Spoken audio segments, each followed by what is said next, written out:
a gente tem que ser a nossa primeira escolha. E isso não é autoajuda, não é positividade. Isso é uma coisa simples e é uma regra que deveria estar na nossa certidão de nascimento. Saiba escolher, escolha por você sempre. Sim. Né? Você tem que saber se escolher. Porque a gente não sabe se escolher. Não sabe, a gente acha que sabe. A gente acha. E a gente se ilude achando que certas escolhas que a gente tem que se sacrificar, que a gente tem que fazer por alguém, que a gente tem que fazer por tal coisa, é escolha nossa. É prioridade nossa e às vezes não é.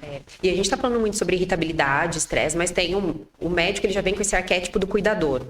E você pode perceber que são pessoas que cuidam da família toda, que está sempre resolvendo o problema dos outros. Aquela pessoa que sempre se sobrecarrega, salvadora, né? Que sempre está lá querendo ajudar todo mundo. Então, quando a gente fala sobre se escolher, isso significa impor limites. Sim. Então, a gente sobrevive quando a gente impõe limites. Olha, eu vou até aqui.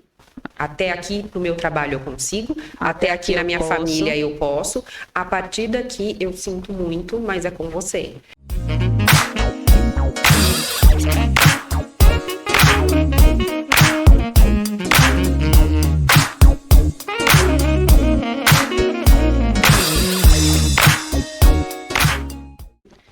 Sejam muito bem-vindos a mais um bate-papo.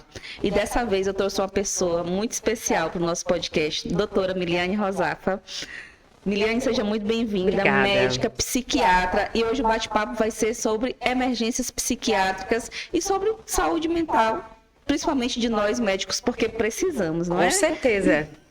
É um prazer te receber aqui. Obrigada pelo convite, mas é um prazer falar sobre saúde mental e principalmente para médicos, né? Porque é um tabu para todo mundo, mas para o médico eu acredito que seja muito mais. A gente tem aquela resistência, né?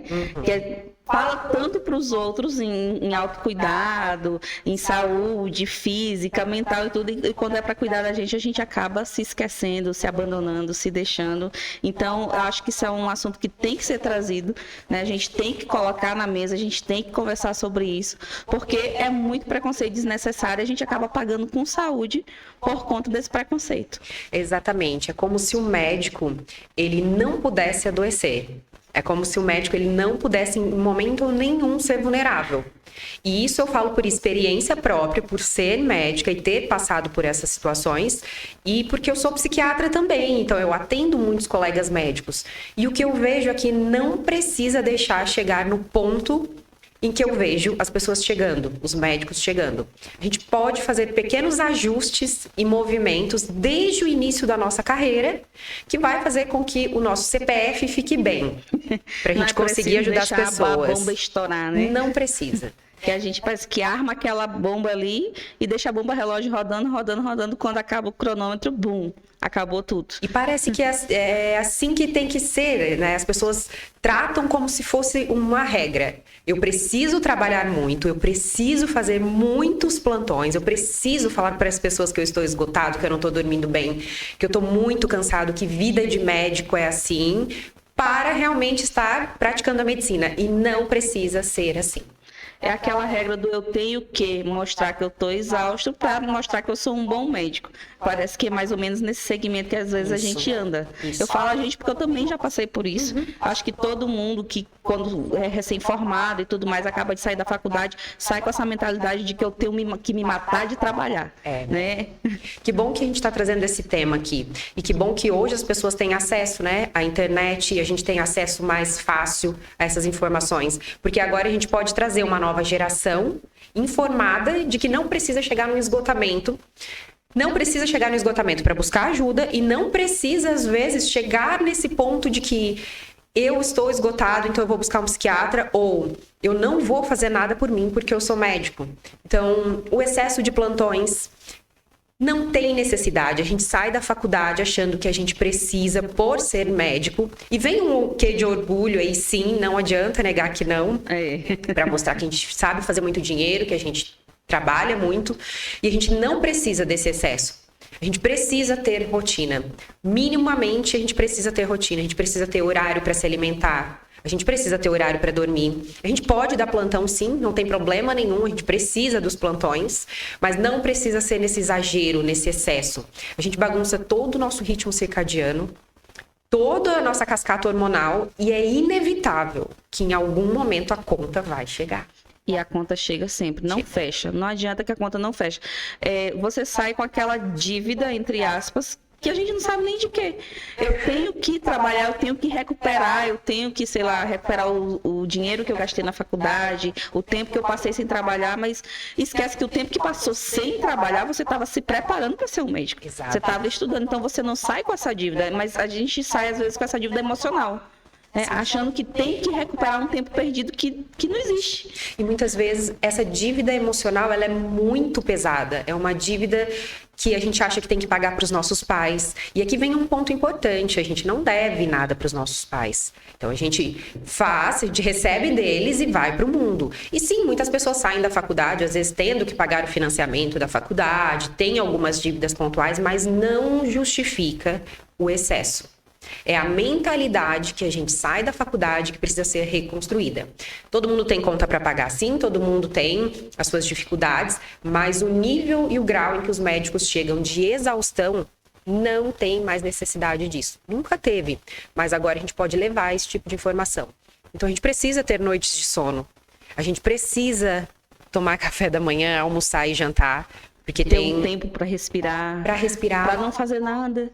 O ócio é importantíssimo, então a solitude é importante, então ter aquele tempo mesmo para não fazer nada. A gente tem muita dificuldade com esses pequenos momentos de agora eu vou perder tempo comigo.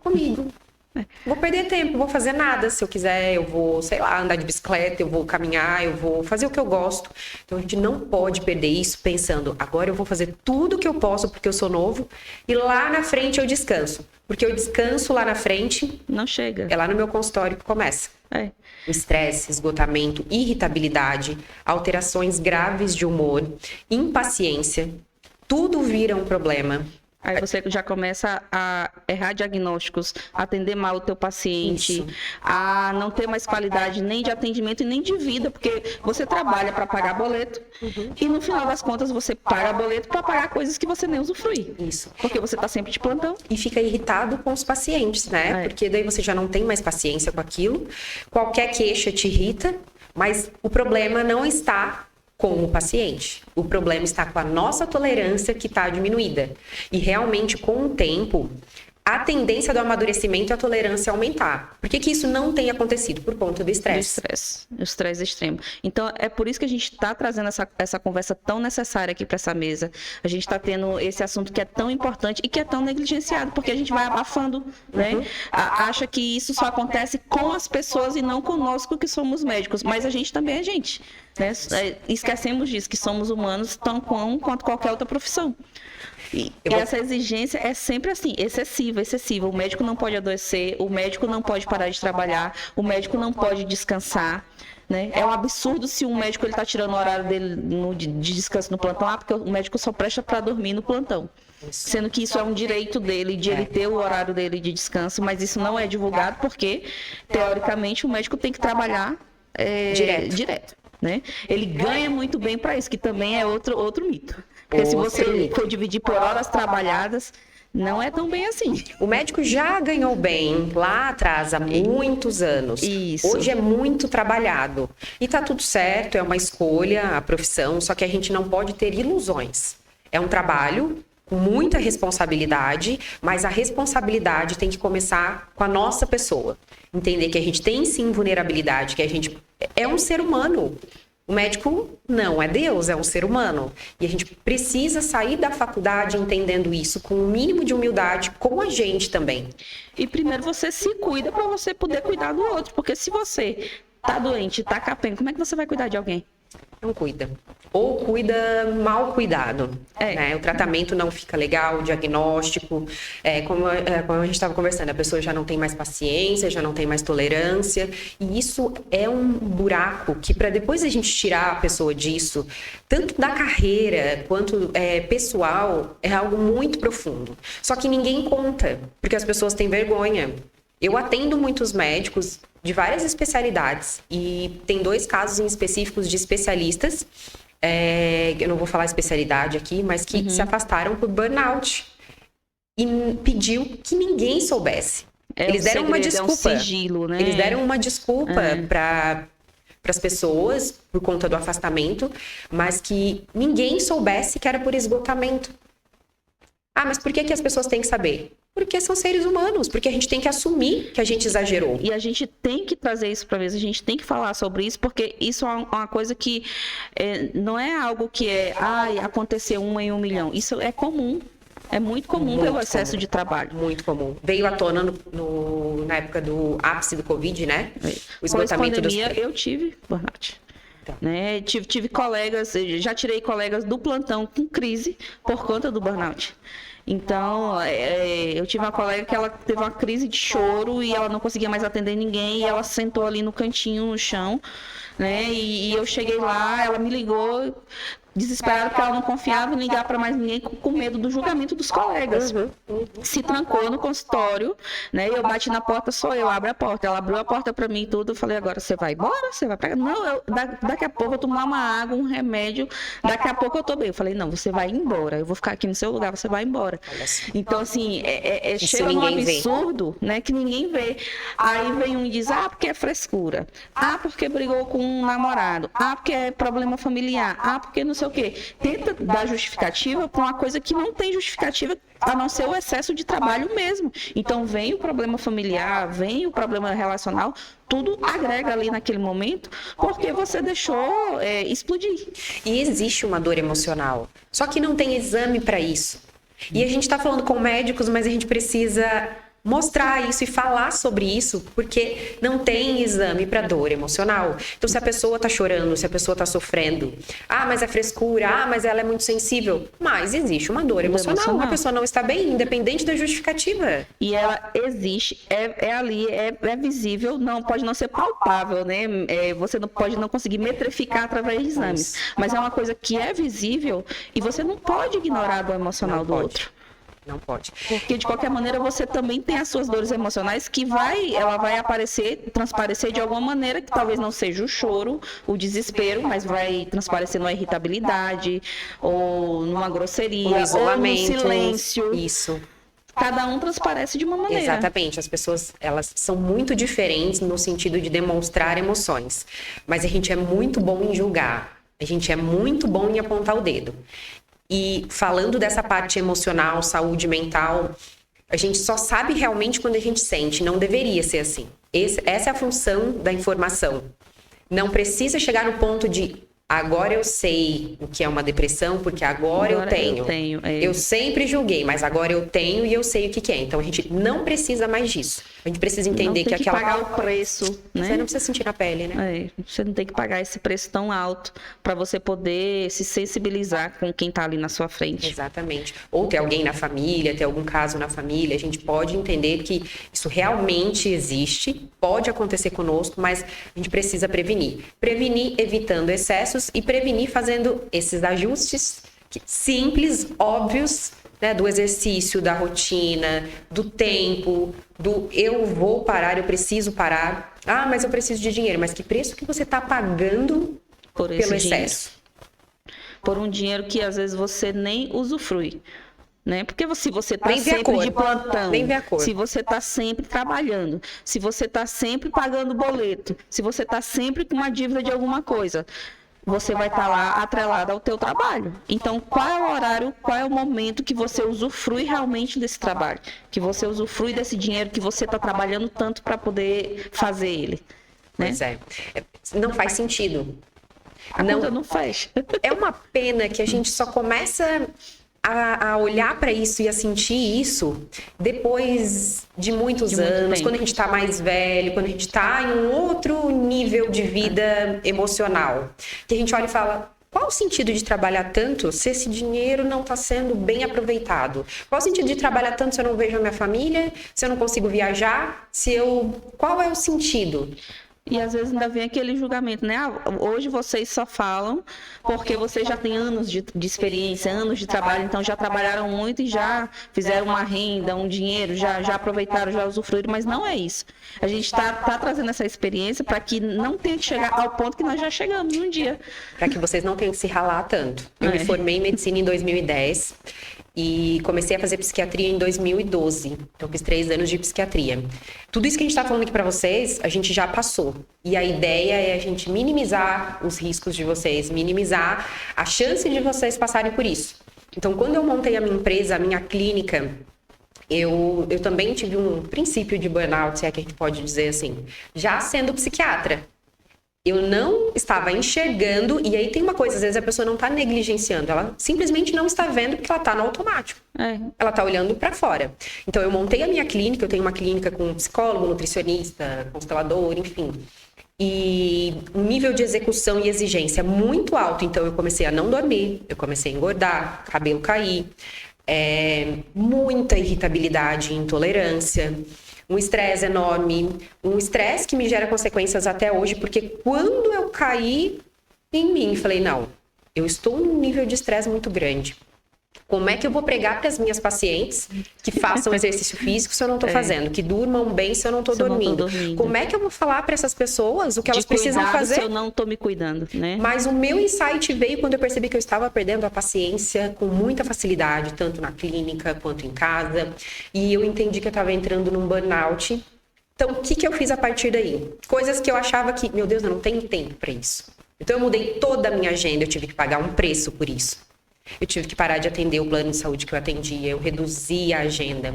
Eu comecei o exercício físico, eu comecei a praticar o mindfulness, que a gente fica nessa de, isso é meditação, isso... Gente, é uma técnica maravilhosa, simples de se fazer, que eu conseguia fazer entre um paciente e outro, sentada na minha cadeira, às vezes de olho aberto nos lugares que eu estava, indo para o supermercado. Essa técnica de te trazer para o aqui e agora. Sim.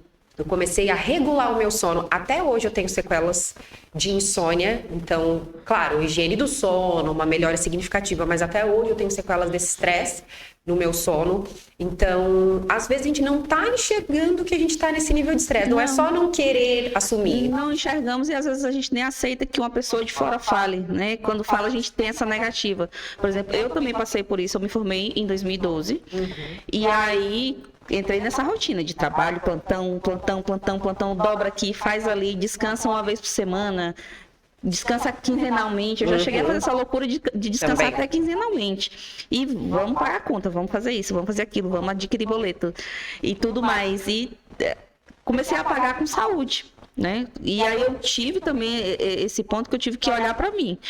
Engordei, né? Eu tinha crises de enxaqueca, comecei com a imunidade baixa, estava sempre gripe resfriada, com pneumonia, cãibras, dores musculares assim intensas, estresse emocional, tudo isso. E o último do último foi eu descobri que eu estava com câncer de tireoide. Então, aí, para mim, foi o estupim de dizer assim, o que eu estou fazendo com a minha vida? Né? Eu estou só trabalhando, é só trabalhar? Então, tive que parar, fui obrigada a parar para tratar, para fazer tudo que eu tinha que fazer por mim, olhar para mim, começar a me cuidar, atividade física, médico, diminuir ritmo de plantão, né? E você está acostumada a estar ali naquela loucura e de repente você tem que parar, opa, o choque é muito grande também. Você ser obrigada a estar em casa. Né? Você não pode mais nesse momento se dedicar como você se dedicava antes. Então isso é para vocês que estão começando agora. Vocês não precisam pagar o preço com a vida de vocês, vocês não precisam pagar o preço com a saúde de vocês. Tem como equilibrar trabalho, carreira, né? Isso. E vida. E se você tem dificuldade em se organizar dentro disso, se você sente culpa, se você sente medo nessa reorganização, porque isso gera culpa, isso gera medo do julgamento do que as pessoas vão falar, vai pra terapia, faz terapia, entra num processo de autoconhecimento. Não precisa chegar agora, igual eu com 38 anos. Claro, não comecei agora nisso, mas assim, depois dos 30, não precisa. A gente pode começar esse processo antes de direcionamento na terapia, de entender realmente qual é a nossa essência, para que realmente que a gente está aqui, para que realmente que a gente faz o que faz. Então, isso parece balela. As pessoas, é a nossa dor que leva a gente a ter certos comportamentos e atitudes? Pois é, as nossas crenças, quais são o nosso perfil comportamental mesmo, de tanta rigidez. Então, todo esse processo de autoconhecimento te leva a saber quem você é, reorganiza a tua rotina e te leva para uma vida de quais são os pacientes que eu quero atender, que lugar que eu quero estar, que especialidade que eu quero fazer, Onde que qual eu é o meu pretendo chegar perfil, com aonde isso? eu pretendo, qual é o meu objetivo com tudo isso. Porque senão a gente só está no fluxo do automático, o automático adoece. Isso é regra, o automático adoece. Até porque no automático você não vive, você só passa pela vida. Né? Você não tem a vida, você não aproveita ela, você não vive nenhum processo, você está só ali fazendo. Você está no fazer, não no ser. Então você não sabe nem quem você é quando você está no automático. Quantos médicos que eu já ouvi falar, isso pode ser que você sinta, que no dia que acorda para ir trabalhar ou no dia que acorda para ir para um plantão, sente angústia, vontade de chorar, muita vontade de não ir. Não é normal você não gostar do seu trabalho. Ou você gosta e não quer ir. Dor na barriga, né? Enxaqueca. Não é normal essa angústia pré-trabalho e pós-trabalho também. Às vezes, claro, a gente não vai sorrindo todos os dias para o trabalho, não vai feliz todos os dias, mas essa angústia frequente antes de ir, ela é muito comum. Domingo à noite, por exemplo, para quem fica em casa durante o fim de semana, mas na segunda tem que ir trabalhar. Angústia no domingo à noite, aquela sensação ruim, diarreia, dor de cabeça, falta de ar, crise de ansiedade, não é normal. Não. Então, esses são sinais de que alguma coisa precisa mudar. E você tem que saber diferenciar, porque a gente está falando daquilo que não é normal, mas ninguém está aqui propagando que você tem que estar feliz o tempo todo. Isso. Não é a vida feliz, como é que é? Positividade tóxica, né? Que é bem comum hoje, é bem pregada hoje, né? Não é nada disso. A gente está falando de realidade, de você se cuidar, você se priorizar, você pensar primeiro em você. Ah, mas isso é egoísmo. Isso não é egoísmo, isso é autocuidado, é amor por você mesmo. É amor. Até no congresso de psiquiatria que eu estava semana passada no Rio de Janeiro, retrasada, não me lembro, teve uma aula sobre positividade tóxica. Foi muito importante você trazer esse tema, porque senão parece que a gente só está pregando essa positividade aqui. E ser só positivo, aquela pessoa que só pensa que tudo vai dar certo, ela te adoece, te ilude, e essas pessoas, e já tem estudos mostrando isso, tem mais risco das coisas darem errado para elas. Então, você tem que ser positivo, você tem que acreditar, mas você tem que entender que no processo vai ter dificuldades. Então, essa vida real. Né? Vida real. Então, você vai ter dias que vai estar mais cansado. Vai ter dias que não vai acordar bem. Vai ter dias de desânimo. Hoje eu não queria ir, vou aborrecido. Então, vai ter dias difíceis, gente. Eu tenho. Todo mundo tem. Todo mundo tem, exatamente. O que não pode ser mudar frequente. Os níveis que você está, né, na dificuldade. Ontem a gente teve na dificuldade do recém-formado. Hoje a gente está na outra dificuldade, do outro nível de carreira. Exatamente. Mas as dificuldades tem para todo mundo.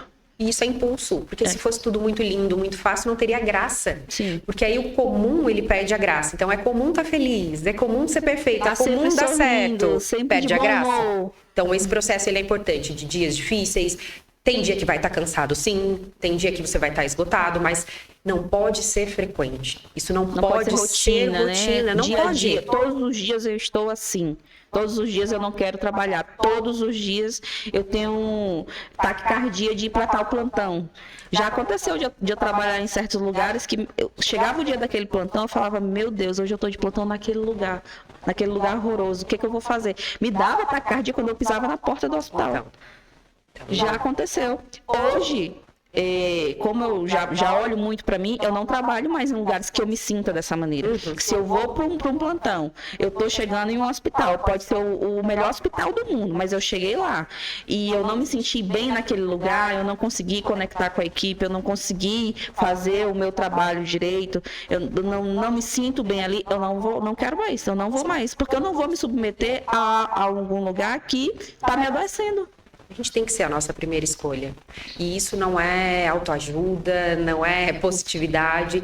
Isso é uma coisa simples e é uma regra que deveria estar na nossa certidão de nascimento. Saiba escolher, escolha por você sempre. Sim. Né? Você tem que saber se escolher.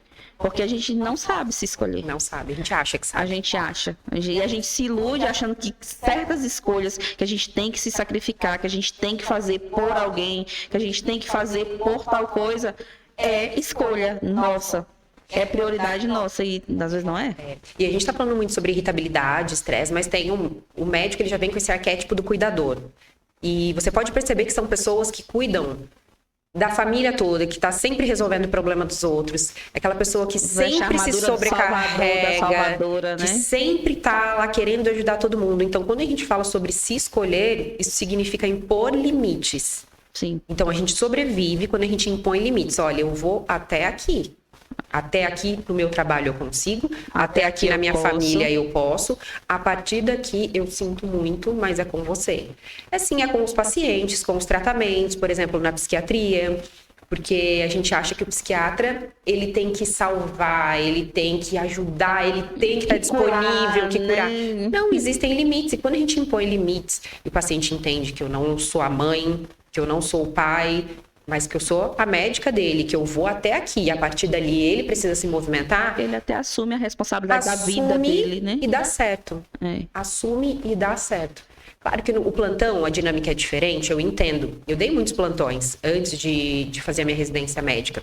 E depois da residência também plantões em psiquiatria. Eu sei que a dinâmica é diferente, mas quando você já tem esse aterramento, você já tem essa certeza de como você funciona, você consegue fazer o teu plantão e entender, dar o teu melhor aonde você estiver. Não interessa onde você trabalha, se é no SUS, se é em plantão, se é em consultório, não importa onde você trabalha. Sempre dê o seu melhor.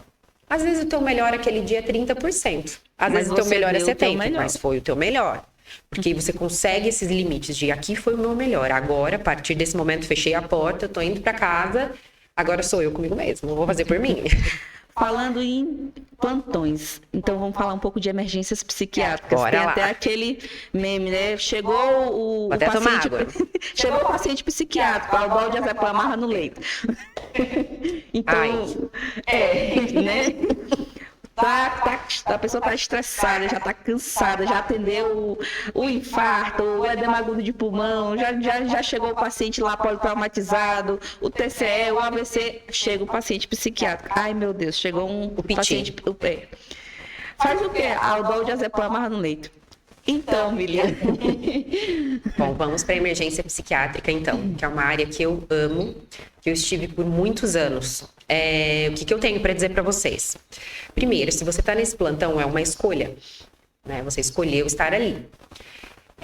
A gente parte do princípio de que você entendeu que não deve estar esgotado, que você precisa se cuidar. Pode estar cansado, mas não esgotado. E plantão é a caixinha de surpresas, você tem que estar sempre pronto, mas você não sabe o que vai entrar pela sua porta da emergência. O paciente em crise, ele é um paciente que ele está em sofrimento. Não importa de onde vem essa crise. Se é um surto psicótico, se é um transtorno borderline, se é uma crise de nervos, não importa. Esse paciente tem alguma coisa. Então, ele precisa ser recebido, ele precisa ser atendido, ele precisa ser olhado, ele precisa ser visto. Não é amarra ao dó ao leito, não. Você vai avaliar a primeira coisa, se ele tem alguma alteração clínica. O básico do básico é você conversar com o paciente, se der, se ele não estiver agitado. A gente precisa olhar para as pessoas. Precisa olhar e conversar. O paciente psiquiátrico não é simples assim como é colocado até às vezes como piada, né? O paciente psiquiátrico, ele precisa de atenção. Precisa de atenção. Eu sei que não tem tempo.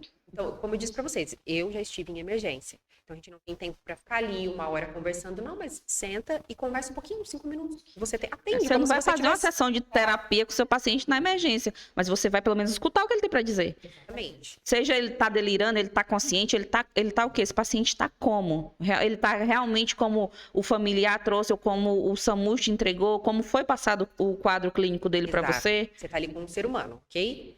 Então, se ele está agitado, mas não um agitado agressivo, você vai avaliar a questão clínica desse paciente. Então, se ele tem alteração de eletrólitos, como é que está a glicemia desse paciente, como é que está a respiração, ele está ofegante, a parte cardiológica, se você conseguir ali de início já fazer uma avaliação também, um eletro, uma ausculta, porque pode ser que esse paciente... ele tem alguma alteração clínica, ele é um paciente psiquiátrico, ele toma as medicações dele, mas naquele momento ele não está tendo nada a ver com o problema psiquiátrico dele. Não é? Uma infecção pode levar a sintomas... Séptico. Pode levar a sintomas que parecem psiquiátricos. Então, esse paciente, às vezes, é um idoso agitado que está com uma infecção de urina. Está infartando, né? E você acha que está numa crise de ansiedade porque ele é esquizofrênico, algo assim, vamos dizer assim, Não, né? a gente sempre leva a parte psiquiátrica primeiro. Porque, não, ele toma remédio psiquiátrico, então...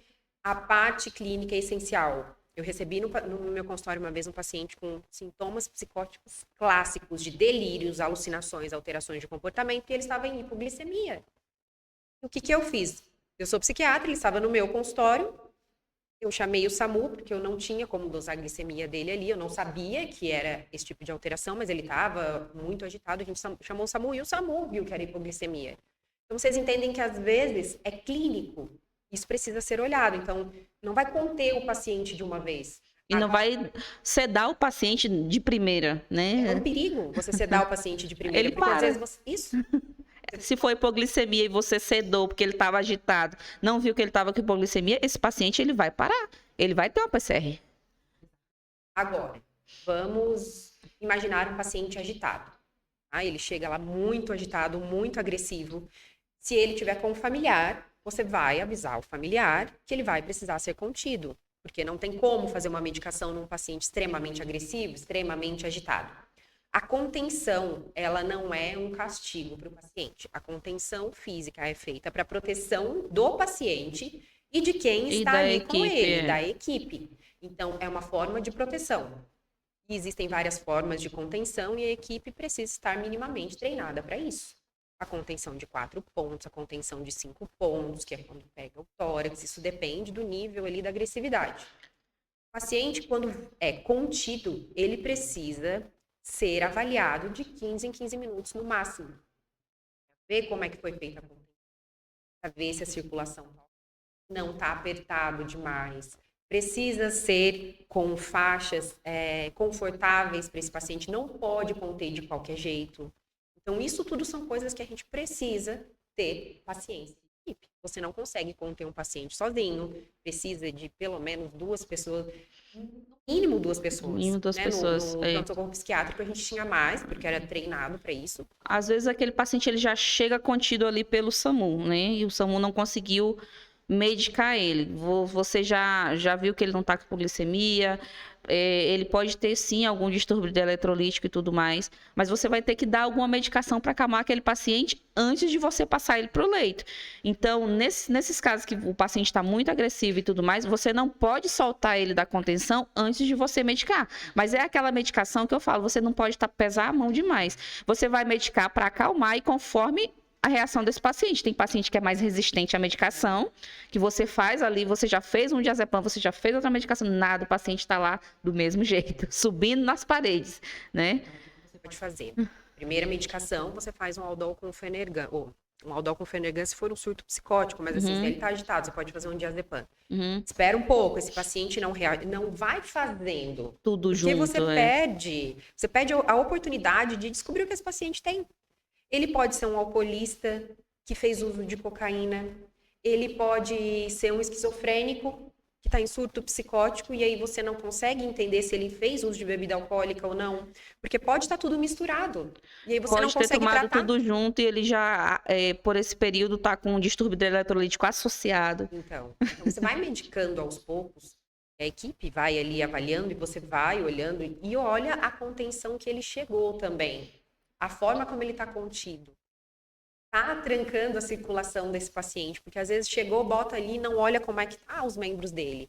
E isso é muito sério, porque a gente via muito o paciente acabava machucando. Machuca, fica cheio de hematomas, né, tudo mais. Tem que deixar a via aérea dele minimamente pérbia para ele conseguir, porque às vezes a gente não olha isso também. Ele chega muito agitado, esse paciente às vezes está com falta de ar. A agitação dele é pela falta hipóxia, de ar. Né? Você vai medir, coloca ali o oxímetro, ele está hipóxico. E aí, nos surtos psicóticos, a gente pode fazer o Aldol com Fenergan, com a prometazina, 3 doses. Então, a cada meia hora você pode fazer. Então, você faz a primeira, espera um pouco, meia horinha, não respondeu, você pode fazer a segunda, daqui meia hora não deu, você faz a terceira. E tem aqueles pacientes que são mais resistentes, que vão demorar mais tempo. Principalmente os que estão em delírio, né? Então, eles vão demorar mais para responder. Mas precisa hidratar esse paciente. A grande maioria está desidratado. A grande maioria chega bem desidratado. O alcoolista, você não vai chegar fazendo glicose nele. Você vai ver a glicemia desse paciente primeiro. Você vai hidratar esse paciente. Vai olhar como é que está o sódio, o potássio, como é que está a função renal, que normalmente está alterada, a função hepática às vezes está estourada. vá com calma com os pacientes psiquiátricos. Uma crise conversiva que a paciente chega lá, às vezes se contorcendo, gritando. Essa paciente está em sofrimento. Ninguém faz isso, tá bem. Ah, mas quer chamar atenção. É isso que eu ia dizer. Ah, fez porque quer chamar a atenção do marido, da família, de quem, dos filhos. Mas mesmo assim ela tem algum problema. Tem um sofrimento. É. Ninguém faz isso porque tá feliz. Ninguém faz isso porque a vida tá maravilhosa. Ah, mas aí a gente tá num plantão corrido. Mas é um paciente. Tem um problema ali para você resolver. Examina, medica, encaminha para o psiquiatra, para o psicólogo. Essa paciente, se você às vezes consegue medicar via oral, consegue dar um benzodiazepínico via oral, e isso é um ponto importante. Os pacientes que chegam agitados, por anfetamina, uso de cocaína, às vezes o benzodiazepínico via oral já ajuda. Claro que os dependentes químicos são diferentes, talvez tenha que dar uma dose mais alta, mas observe o tipo de paciente, porque às vezes o via oral, não só quimicamente, mas psicologicamente, o paciente... Você se sente acolhido, pelo menos, né? Alguém me viu. Medicado, alguém me viu, exatamente. Alguém me viu, me medicou. Não chegou aqui já me dando uma injeção, um negócio. Que eles, às vezes, mesmo sendo desse distúrbio, eles vão já ciente que eles vão tomar injeção. Mas eles estão com tanta necessidade de uma atenção, de alguma coisa, que eles vão assim mesmo. O que eu mais escuto, eu atendo muitas pessoas ansiosas. Eu acho que a demanda que eu tenho, muitas dessas pessoas às vezes têm crises de pânico no final de semana, então elas vão para emergência. Muitos, olha, 90% dos relatos são tristes de ouvir. Ah, doutora, você sabe como que é, né? A gente chega com crise de pânico, eles dão um remédio, nem olha para nossa cara, às vezes escuta a equipe comentando que é um piti. Essa pessoa, ela está em sofrimento. Ela está em sofrimento. Ela precisa, sim, ser medicada. Mas aquele médico que vira e fala, isso é uma crise de ansiedade, pode ficar calma, a gente está aqui cuidando de você. Você precisa de 5 minutos para aquele paciente, você não precisa de muito tempo. Fica melhor. E acalma. Dificilmente volta para a emergência. Então, a reincidência em emergência, muitas vezes, é daquele paciente que não é visto e que não é valorizado. É isso que eu ia te perguntar, porque às vezes tem aquele paciente que toda semana ele tá lá com a mesma coisa. Tem. Com a mesma queixa, com a mesma reclamação, com a mesma doutoraça, com a mesma... Tem. Né? Esses pacientes, gente, mas isso tem em todo com lugar, não falta adianta. De ar, com a mesma... A gente tem aquele que sempre tá lá. Se a gente for entender a dinâmica daquele paciente, aquilo ali para ele é uma forma de ser visto. É. Eu me sinto seguro. Eu tinha esses pacientes nas emergências, tanto de clínica quanto psiquiátrica. Tem aquele paciente que ele sempre tá com dor, ele vai praticamente todo dia lá, toda semana, tomar uma medicação. Eu já tive casos de muito paciente, que era frequente, eu já conheci o paciente pelo nome, sobrenome, a família, a esposa, o filho. Acho que todo mundo que está aqui ouvindo tem esses pacientes. Mas esses daí, ok, você vai levando, você já sabe como que é. Agora eu digo desses que realmente precisam. As crises de ansiedade, elas são muito frequentes na emergência. E a gente precisa saber manejar. É simples de manejar. É muito simples. E se o paciente ele entender que você naquela hora resolveu o problema dele, ele não fica voltando. Ele só vai realmente quando ele precisar. Ele não vai ficar ali. Aquele que realmente está precisando, ele não fica perturbando na emergência o tempo inteiro, sai falando muito bem do médico, tá? Porque eles falam, eles contam. Comentam entre eles. E aquele médico que só olhou para o paciente e conversou um minutinho com ele, o nome desse médico vai rodar a cidade inteira. Sim. E aquele que tratou mal também vai rodar do mesmo jeito. Seguindo, né, nessa linha de emergências psiquiátricas, as tentativas de suicídio, né? Porque às vezes tem muita gente que julga, muito colega, muita equipe que julga, fez para chamar atenção, porque só fez aqueles cortes mínimos, né, superficiais. Mas até essa pessoa que ela fez o corte superficial, ela tá sofrendo, ela tá com problema. Mesmo que ela não tenha tentado mesmo, foi para chamar atenção, vamos dizer assim, foi para mostrar para alguém, mas ela tá pedindo socorro. A gente nunca pode negligenciar uma tentativa de suicídio, por mais simples que pareça. Isso. Então, existem os pensamentos suicidas, que são ideias de eu queria dormir e não acordar mais. Eu queria sumir. Eu tenho vontade de morrer. Isso são pensamentos sem planejamento, são sinais de que algo não está bom, não está bem. Existe a ideação suicida, que é eu já sei como é que eu quero fazer, eu já tenho ideia, eu já tenho tudo preparado, existe o ato da tentativa. Aquela pessoa que tenta, ela tem uma chance muito grande de tentar de novo. Então, a gente precisa entender que, por mais que sejam cortes superficiais, é o que você disse, existe um sofrimento.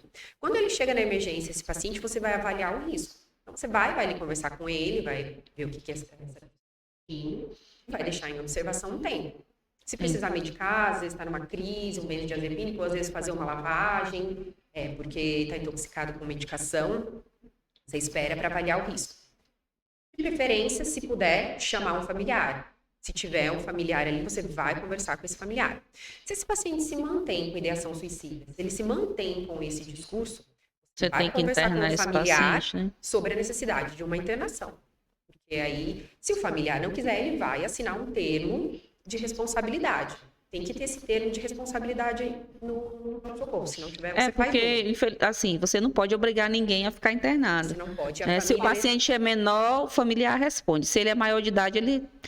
Nesse caso de surto, um familiar também responde, O familiar né? responde, e da tentativa de suicídio Isso, também. Então, o familiar, ele é responsável pelo paciente nesse momento. Se ele não quer internar, ele assina o termo de responsabilidade e vai para casa. Mas aí, o que a gente orienta? Mesmo assim, não é vai para casa e tchau. A gente orienta uma internação domiciliar. Esse paciente precisa ficar em casa em observação 24 horas até sair desse risco, até procurar o médico dele. Então, a internação, ela é feita quando o paciente mantém essa ideação. E quando vai fazer a internação, ele precisa ir de ambulância, ele não pode ir com o familiar, porque isso também é um risco, tá? Dele ir para a internação com o familiar. Então, é importante que essa internação seja feita com o acompanhamento todo. E sempre que chegar um paciente para vocês, com tentativa de suicídio, tomou um monte de remédio porque queria morrer, ou fez cortes no braço, gente, essa pessoa está em sofrimento. Se coloca no lugar dela, é bem simples. Você faz alguns cortes no braço e vai para o pronto-socorro, porque você terminou com o namorado e você quer chamar a atenção dele. Eu vou tomar remédio, vou me cortar porque ele me largou. Você acha que essa pessoa... Tomei 2 comprimidos de diazepam, fingi que tomei uma cartela. Né? Acontece muito de chegar, a pessoa chega lúcida, orientada, e o acompanhante chega desesperada, porque ela tomou 2 cartelas de comprimido. Tomou o quê? Aí a pessoa atrás. Eu falo, gente, se ela tivesse tomado pelo menos 5 desses comprimidos, ela não estava nem conversando, não estava aqui. Conversa com essa paciente, acalma o coração dela e tá tudo certo. Isso não precisa te gerar estresse nenhum. Sabe? Acolhe, conversa ali, atende, tá tudo certo. Até porque quando a gente tá lá no plantão, se você tá 12 horas, são 12 horas. Se você tá 24, são 24. Então, independente do que chegar nessas 24 horas, vai estar dentro das tuas horas que tu vai estar trabalhando.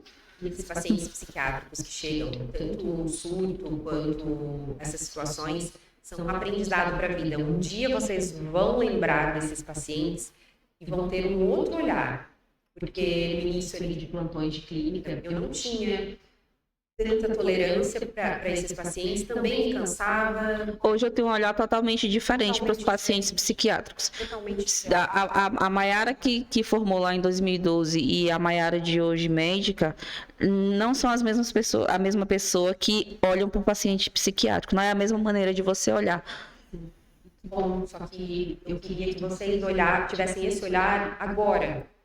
Não esperassem tanto tempo. Não é olhar de pena, não é olhar de dó. Nem de salvador, nem de mãe, nem de pai do paciente. Olhar de médico. Assim como você olha para um paciente que está infartando, você olha para um paciente que está em surto psicótico. Porque ele teve uma quebra, uma fragmentação com a realidade. Ele não está delirando porque ele quer. Não é engraçado aquilo ali. Aquilo ali é um transtorno. Então, o paciente chega um psicótico, por exemplo, você vai fazer um antipsicótico. É um paciente mais difícil de sedar, porque provavelmente ele já é polimedicado. Né? Então, não é um paciente fácil para sedação. Se ele chega em surto de mania, eu não sei se vocês já pegaram um paciente em surto maníaco, eufórico, falante, fazendo milhares de coisas, e eu faço e aconteço, e eu sou maravilhoso. É muito interessante. Isso, se vocês receberam, ou se receberem um dia no plantão, isso eu falo que é uma joia vocês receberem, porque é muito interessante um paciente, não que seja bom, tá? É um transtorno, mas é interessante, é um aprendizado para a vida, refina o teu olhar nos teus pacientes. É uma aula, né? É uma aula. E o paciente em surto maníaco também, você vai tratar com antipsicótico, vai precisar muitas vezes sedar, então associar o aldol com o Fenergan, mas levem esses pacientes como aula, como aprendizado, porque a gente olha para eles depois e entende que era mais um paciente ali que precisava ser atendido, que precisava ser olhado. Não precisa te gerar... Se está te gerando muita raiva, se está te gerando muita rejeição, você precisa se tratar. Você precisa olhar para suas feridas. O que aquilo está te trazendo tão à tona para te deixar com essa reação? Porque isso acontece. Às vezes, não só o paciente, mas algumas pessoas ativam algumas sensações em nós que tem a ver conosco, não com eles. Então, a gente precisa... Opa, se isso está me gerando raiva, isso está me irritando demais. Para onde que eu preciso olhar? Quem é que eu não estou enxergando que eu preciso ver, né? E a psiquiatria é linda, eu sou suspeita para falar. Eu sou suspeita porque eu amo. Eu decidi fazer psiquiatria no 4º ano de faculdade. E, como eu te disse, assim, me fez ter um olhar para as pessoas muito diferente e um olhar para mim muito diferente. Porque a gente não precisa ser psiquiatra, a gente não precisa ser um médico salvador. A gente pode ser um médico bem posicionado, mas que transforma a vida das pessoas realmente. Com limites, mas que transforma. Então, na emergência, você pode ser um bom médico posicionado, não precisa sair abraçando todo mundo, mas você pode ter um olhar refinado e ganhar muita coisa aprendendo a olhar para o paciente psiquiátrico com um pouco mais de sensibilidade.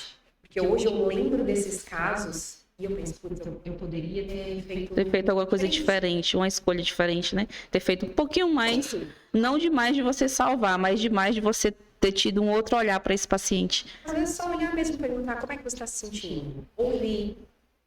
Não trabalho nenhum. Às vezes só de você ouvir aqueles 5 minutos dele ali, ele já acalma do surto. Não só do surto, mas da... Claro, paciente agressivo. Isso você precisa se cuidar você não também, vai chegar a conversar com ele, porque ele não vai conversar com você. Ele não vai conversar e existe um risco grande dele te agredir. E é por isso que a gente deu o exemplo aqui daquele paciente, que ele está naquele surto, que ele é risco para ele, risco para a equipe, aquele paciente ele tem que estar contido. Aquele paciente você vai ter que fazer uma medicação um pouco mais pesada para ele, você vai ter que acalmar aquele paciente. Então, assim, vocês querem saber mais de intoxicação exógena, protocolo de intoxicação exógena, o que faz com esse paciente que chega grave na emergência, que ele chega desacordado, aí eu ensino lá dentro da minha mentoria da Império Águia, tá? Aqui é um bate-papo, aqui a gente está num podcast, a gente está falando para vocês, trazendo exemplos de emergência psiquiátrica, a gente está trazendo exemplos de paciente, daquilo que a gente pega, daquilo do dia a dia, o autocuidado médico, que é muito importante. Muito obrigada, Milene, por tudo que você falou aqui, sobre a questão de olhar para nós, né? Não como profissionais, mas como pessoas, e desmistificar aquela questão de, eu sou o herói porque eu sou o médico, eu posso tudo, né? Eu sou o escolhido de Deus. Claro que todo médico é escolhido de Deus, mas eu sou o escolhido de Deus para ser substituto? Não, eu tenho que cuidar de mim também, eu tenho que me dar amor. Depois que eu cuidar de mim, que eu olhar para mim, eu consigo olhar para os meus pacientes. E aí essa questão, essa parte mais profunda de o que eu faço, né? Da lavagem, como eu faço, que medicação eu uso, quando eu intubo o meu paciente, tudo isso eu ensino dentro da mentoria. Então eu convido vocês para a mentoria Império Águia, porque lá eu falo isso especificamente, com medicações, com doses, com tudo que tem que fazer, a ação passo a passo, mas é lá dentro. Eu sou suspeita, porque eu recebi uma aula dessa mentoria, uma atualização para minha clínica e para minha equipe, e eu falo que foi maravilhosa. E olha que eu sou formada há anos, mas tem coisas que realmente a gente precisa se atualizar, porque a gente acaba esquecendo e perdendo a mão também. Então eu agradeço pela oportunidade de falar sobre saúde mental, de falar sobre emergência psiquiátrica e de quebrar muitos tabus da psiquiatria, porque essa é a minha missão e minha luta, de entender que psiquiatria pode ser algo mais simples e mais acessível para as pessoas. Então, muito obrigada pelo convite. E para mim foi uma honra te receber aqui e também fazer esse treinamento para você, para a sua equipe. Isso para mim foi muito satisfatório, né? A gente trabalha muito com a questão de médicos recém-formados, mas a gente também trabalha com médicos antigos, como a doutora Miliane, que é psiquiátrica, formada há 10 anos, né? E a gente faz essa atualização de atendimento ao paciente grave até a chegada do SAMU. Então, se você também quer, você já é médico antigo, tem clínica e tudo, você pode procurar a gente também para dar esse treinamento para você e para sua clínica, para o seu pessoal. Então, muito obrigada. Obrigada também. Espero vocês no próximo podcast. Até mais. Tchau, pessoal.